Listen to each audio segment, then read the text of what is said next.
SpeedLaughs, the comedy podcast for people with short attention spans who don't know how to,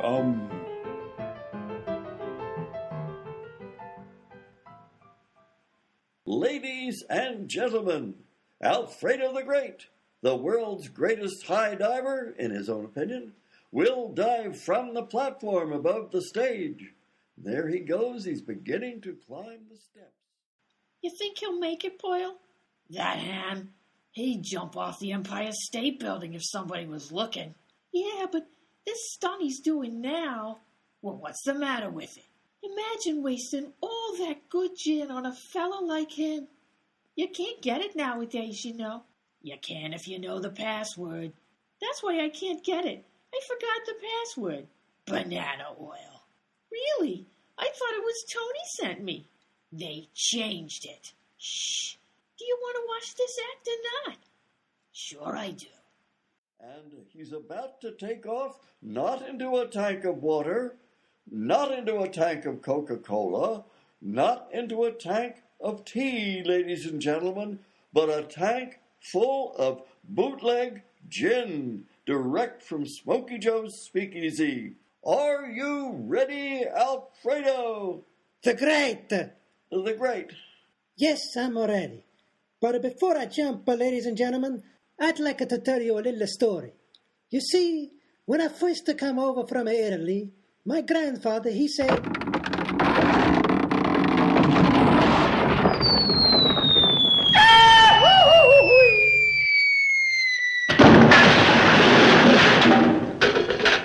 Boyle, did you see that? The diving board broke and Alfredo missed the tank and hit the floor. Sure, I saw it. That big baloney's had something like that coming to him for a long time. Alfredo! Alfredo! Alfredo! The Great. The Great, are you all right? I think so. Quick, somebody call an ambulance. I'll take you back to the dressing room.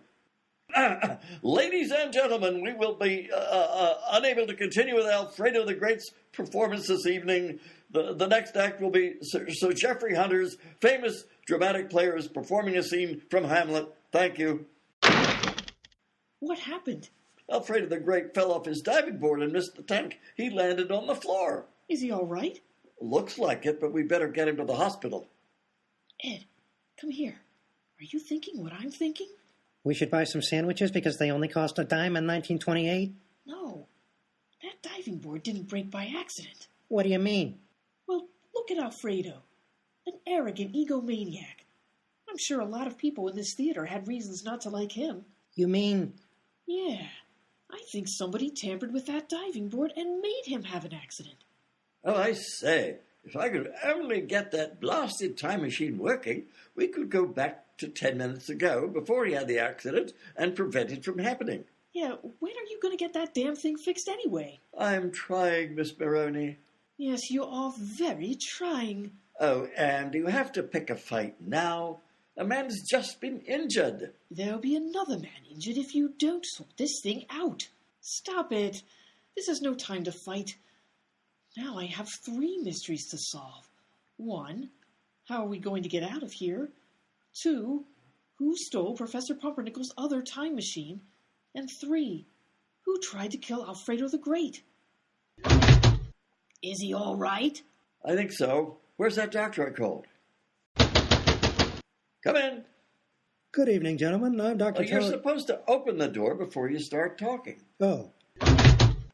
Good evening, gentlemen. Did someone here send for a doctor? Yes, I did. How do you do? I'm Dr. Horse, Dr. Charlie Horse. Charlie Horse? Yes, my parents had a peculiar sense of humor. Now then, madam, what seems to be the trouble with you? I'm not the patient, you sap. There he is, on the couch. Oh, very well. I'll examine him. I see. Yes. Yes, indeed. Say, you know, this fellow's got a very bad case of dandruff. I think you called me just in time. Dandruff? Can't you see the man's unconscious? Unconscious? He's not the only one. Of course he's unconscious. He hasn't spoken in 20 minutes. Well, maybe he just didn't have much to say. Some people are like that, you know. I'd better tell you what happened to him. You see, he had a very high fall. He was supposed to land in a tank, but he missed and hit the floor. Is that so? You know, that happened to my brother once. Funny fella. He used to be an upholsterer, you know, until he moved to Baltimore. Now he's collecting stamps. He found a nifty one the other day. I'm not interested in your brother's stamps. Well, if you're going to get huffy about it, I suppose I'm not interested in your brother's stamps either. Oh, for goodness sake, this man needs medical attention. Is that so? What happened to him? I've just told you he had a very high fall and hurt himself. You sure get a kick out of that story, don't you? Personally, I like the one about the two Irishmen. Danny, where do you find these doctors? In the funny papers? Well, Pearl, I couldn't help it, you know. In an emergency like this, he was the,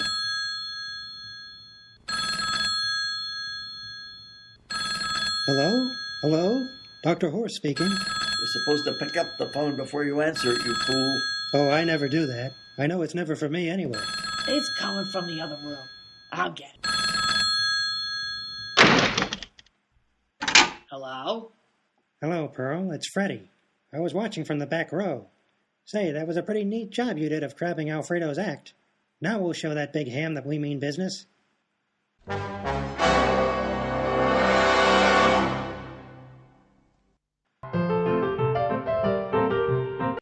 Will they ever show that big ham that they mean business? Will Dr. Horse ever answer the phone, and will it be for him when he does? Will Alfredo the Great ever recover? Will Dr. Onimus ever fix the time machine?